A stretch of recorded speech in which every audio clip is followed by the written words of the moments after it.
नमस्कार दर्शकों, आज मैं आपको भगवान शिव के एक ऐसे चमत्कार के बारे में बताऊंगा जिसे सुनकर आप सभी हैरान हो जाएंगे। कैसे भगवान शिव अपने भक्तों की रक्षा करते हैं, अपने भक्तों की मदद करते हैं। यहाँ तक कि आप ये भी कह सकते हैं कि कैसे भगवान शिव अपने भक्तों की फिक्र करते हैं। दर्शकों, पूरी आस्था और विश्वास के साथ आप इस सच्चे चमत्कार को सुनिए। आपको यकीन नहीं होगा कि भगवान शिव ऐसा कर सकते हैं अपने भक्तों के साथ। दर्शकों, यूपी का एक गांव था। गांव में एक छोटा सा मंदिर था। गांव ज़्यादा बड़ा नहीं था और मंदिर भी एक छोटा सा ही था। वहाँ गांव के कुछ लोग आते थे, पूजा पाठ करते थे और चले जाते थे भगवान के दर्शन करके। वहीं उस मंदिर की देखरेख करते थे एक पुजारी। जो भी उस मंदिर में चढ़ावा आता था, पुजारी उसी चढ़ावे से अपने घर का पालन पोषण करते थे। पुजारी के घर में उनकी एक बिटिया थी जो जवान थी। उनकी वाइफ भी थी, यानी कि धर्मपत्नी भी थी। उनका भी पालन पोषण उस मंदिर के चढ़ावे से हो रहा था। पुजारी की बिटिया दिन पे दिन बड़ी होती जा रही है। पुजारी जी को भी उसकी शादी की फिक्र सताती रहती है। अब पुजारी जी करे क्या, क्योंकि जो मंदिर में चढ़ावा आता था वो इतना नहीं था कि पुजारी जी अपनी बेटी की शादी जिससे करे तो उसमें जो दान दहेज लगता है वह दे सके। बस पुजारी जी को यही फिक्र सताती थी कि आखिर मैं अपनी बेटी की अगर शादी करूंगा तो दान दहेज का इंतजाम कहाँ से करूंगा। जो पैसा आता है, यानी कि जो भक्तों से चढ़ावा आता है, उससे सिर्फ उनका और उनके परिवार का पालन पोषण ही चलता है। वह पैसा इतना नहीं कि बेटी की शादी कर सके या दहेज दे सके। लेकिन फिर भी पुजारी सच्चे मन से, सच्ची श्रद्धा से भगवान शिव की पूजा करते थे, क्योंकि यह मंदिर प्राचीन शिव मंदिर था। कहते हैं कि ये मंदिर खुद अवतरित हुआ था और यहीं पर किसी ने छोटा सा उसे एक आकार दे दिया था, तो लोग वहां पर आके पूजा करते थे और लोगों ने ही इन पुजारी जी को बैठाया था। इनके बारे में लोग बताते हैं कि इन पुजारी जी की काफी उम्र थी और काफी समय से इस मंदिर की ये सेवा करते थे। हमेशा सच्चे मन से तीनों टाइम पंडित जी आरती करते थे। जो भी उनसे होता था वो भगवान शंकर के लिए एक भक्त की तरह चढ़ाते भी थे। भले ही वो लोगों के लिए पुजारी थे, लेकिन भगवान शिव के लिए वो एक भक्त भी थे। पंडित जी के बारे में बताया जाता था, जिनको मैं पुजारी कह रहा हूँ, कि लोग कहते थे कि कई बार तो कई लोगों ने देखा है कि शिवलिंग के आगे पुजारी जी कुछ ना कुछ कहते भी रहते थे। अब लोगों को ये तो पता नहीं था कि आखिर वह क्या कह रहे थे, लेकिन लोग ऐसा कहते हैं कि शायद पुजारी भगवान शिव से साक्षात बात करते हैं। समय बीतता गया, पुजारी जी को अपनी बेटी की शादी की फिक्र सताती रही। पुजारी जी बहुत परेशान थे। वो दिन के समय अपने घर में विश्राम कर रहे थे। विश्राम करते करते उनकी आंख कब लग गई उन्हें पता ही नहीं लगा। लेकिन तभी किसी के खटखटाने की आवाज आती है। पुजारी जी उठते हैं और देखते हैं कि ना तो उनके पास उनकी धर्मपत्नी और ना ही बेटी। फिर वो सोचते हैं कि शायद वो मंदिर चली गई होंगी या अगल बगल कहीं पर भी होंगी। पुजारी जी खुद उठते हैं और दरवाजा खोलते हैं तो देखते हैं कि एक महिला और एक पुरुष जो पुजारी जी से बात करने के लिए आए होते हैं। पुजारी जी कहते हैं, जी आप कौन? तो वो कहते हैं कि आप हमें घर में नहीं बुलाएंगे क्या, हमें आपसे कुछ बात करनी है। पुजारी जी कहते हैं, अच्छा कोई नहीं, आप आइए। पुजारी जी उनको पानी देते हैं और पूछते हैं कि आप कौन हैं और कहाँ से आए हैं, मैं तो आपको जानता भी नहीं। वह पुजारी जी से कहते हैं कि शायद आप हमें जानते हैं या नहीं जानते, पर हम आपको जानते हैं। हम इसलिए आए हैं कि हम लोगों के कोई संतान नहीं है, पर किसी ने बताया कि आपकी बिटिया बड़ी हो रही है और हमारे जानने वालों में भी किसी के एक पुत्र है जो शादी के योग्य है। अगर आप चाहे तो उनसे शादी कर सकते हैं अपनी बिटिया की। हम जो भी दान दहेज का खर्चा होगा वह हम देंगे, क्योंकि हमारी भले ही कोई संतान नहीं है, लेकिन हम दोनों पति पत्नी ने ये सोचा है कि अगर किसी कन्या की हम शादी करा दे, कन्या दान कर दे, तो इससे बड़े सौभाग्य की बात हमारे लिए हो ही नहीं सकती। पुजारी जी मना करते हैं। पुजारी जी कहते हैं कि ना मैं आपको जानता, ना मैं आपको पहचानता, ऐसे कैसे मैं अपनी बेटी की शादी किसी और से कर दूं?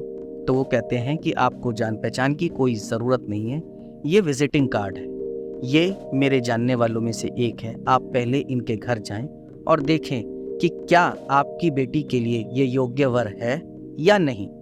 आप यकीन कीजिए, आप ना नहीं कह सकते।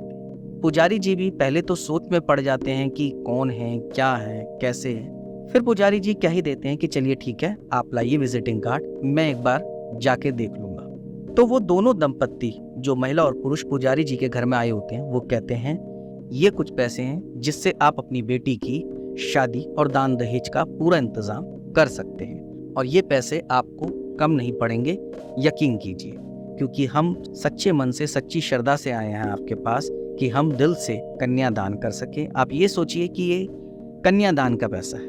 पुजारी जी मना करते हैं, नहीं नहीं, बिना जान पहचान के मैं आपसे ले नहीं सकता। तो वो कहते हैं कि इंसानियत के नाते ही आप हमसे ले लें। मतलब जो महिला पुरुष होता है उनमें से महिला कहती हैं कि आप इंसानियत के नाते ही सही, आप हमसे ले लें। हमारी कोई संतान नहीं है, इसलिए हम चाहते हैं कि आपकी संतान है, आपकी बिटिया है, हम उसका कन्यादान करना चाहते हैं। कृपया आप हमें इस कर्तव्य को निभाने दें। पुजारी जी पहले तो सोचते हैं, फिर हाथ जोड़ते हैं और उनसे वो पैसे ले लेते हैं। अगले दिन पुजारी जी मंदिर में पूजा पाठ करके उसी पते पे जाते हैं जो उस महिला पुरुष ने दिया था, जो विजिटिंग कार्ड में लिखा था। वहाँ जाते हैं, वहाँ पूछते हैं कि आपका नाम ये है। वो जिससे उस महिला पुरुष ने कहा होता मिलने को, वो शख्स मिलते हैं। वो कहते हैं हाँ। वो कहते हैं जी मैं अपनी बेटी का रिश्ता लेकर आया हूँ, आपके बेटे के। आप यकीन कीजिए, जो उस लड़के के पिता होते हैं वो कुछ भी नहीं पूछते, कौन आप, कहाँ से आए, कैसे आए, क्या था क्या नहीं था। वो कहते हैं कि जी हाँ, हमें भी एक अच्छी लड़की की ज़रूरत है अपनी बेटी के लिए। बस फिर क्या था, लड़के वाले आए, लड़की को रोक के चले गए और लड़के वाले कहें कि आप शादी का इंतज़ाम कीजिए, हम शादी के लिए बारात घर लेकर आते। पुजारी जी उन्हीं पैसों में शादी करते हैं, दान दहेज करते हैं, शादी हो जाती है। हालांकि शादी के दिन पुजारी जी उन्हीं शख्स के बारे में पूछने की कोशिश करते हैं कि यार जिन्होंने मुझे ये पैसा दिया वो तो आए नहीं शादी में, जबकि उन्होंने ही दिया, वही कन्यादान करना चाहते थे। फिर भी वो सोचते हैं क्या पता किसी काम में व्यस्त हो गए होंगे, शादी के बाद। अब जब शादी के 4-5 दिन 10 दिन गुजर जाते हैं, उनका कोई पता नहीं होता, तो पुजारी जी अपने समधी से पूछते हैं कि क्या आप किसी ऐसे महिला और पुरुष को जानते हैं। वो सारी चीज़ें बताते हैं, ऐसे ऐसे कोई महिला पुरुष आए थे और इस प्रकार से वो बोल रहे थे कि हम उनको जानते हैं, वो हमारे रिश्ते में लगते हैं, आप उनके पास जाएं। और शादी के वक्त आपने भी हमसे कुछ नहीं पूछा, आपने भी बिना सोचे समझे बस मैंने कहा कि मेरी लड़की है शादी के लायक, आपने हाँ कर दी। तो क्या आप उन्हें जानते हैं? हालांकि पुजारी जी को उन महिला पुरुष ने कुछ भी नहीं बताया होता कि मेरा नाम ये है या ऐसा है वैसा है। उन्होंने तो बस विजिटिंग कार्ड दिया और उस पते पे भेज दिया जहाँ उनकी बेटी के लिए उनका वर तैयार था। तो वो जैसा भी उनका पूरा चेहरे का बताते हैं कि ऐसे थे वैसे थे, तो उनके समधी कहते हैं जी हम बिल्कुल नहीं जानते। हर तरीके से पुजारी जी बताने की कोशिश करते हैं, वो ऐसे थे वैसे थे, ये लंबाई थी, ऐसा चेहरा था। वो कहते हैं आप यकीन कीजिए हम ऐसे किसी भी महिला पुरुष को नहीं जानते। पुजारी जी अपने घर लौटते हैं। घर लौटते ही मंदिर में फिर शाम की पूजा आरती करके अपने घर पर जब आते हैं, खाना खा के सोते हैं, तो उनके सपने में भगवान शिव और माँ पार्वती आते हैं और कहते हैं तुम्हारी बिटिया का विवाह अच्छे घर में हो गया ना, अब तो तुम्हें कोई चिंता नहीं है। पुजारी जी ये सपना देख तुरंत उठते हैं और भगवान की मूर्ति के आगे रोने लगते हैं और वो कहते हैं कि भगवान आपने मेरी बेटी की शादी कराई, वो महिला और पुरुष कोई और नहीं, साक्षात आप थे, और मैं आपको पहचाना ही नहीं कि मेरे घर की चौखट पे और कोई नहीं, माँ पार्वती और भगवान शिव साक्षात आए थे और मैं पगला पहचान भी नहीं सका। भगवान मैं आपका कैसे शुक्रिया करूं, मैं जीवन भर अगर आपकी पूजा अर्चना करता भी रहा तो भी ये एहसान नहीं चुका सकता। तो दर्शकों आप यकीन करें कि ये सच्ची कहानी एक पुजारी के साथ गुजरी हुई है। भगवान शिव ने कैसे आके, कुछ पता भी नहीं लगा उस पुजारी को, ना समधी को, ना और उसकी बिटिया का विवाह अच्छे तरीके से संपन्न हुआ। आज वो बिटिया के बच्चे हैं, उसका परिवार अच्छे से गुजर बसर कर रहा है। हालांकि पुजारी जी की अब मृत्यु हो चुकी है क्योंकि वह काफी बुजुर्ग हो चुके थे। तो दर्शकों मैं यही कहूंगा कि सच्चे मन से, सच्चे दिल से अगर आप भगवान शिव की, माँ पार्वती की पूजा करते हैं, पाठ करते हैं, उनकी आरती करते हैं, तो भगवान शिव को भी आपकी फिक्र होती है। उम्मीद करता हूँ कि आपको मेरी ये सच्ची कहानी पसंद आई होगी। हर हर महादेव।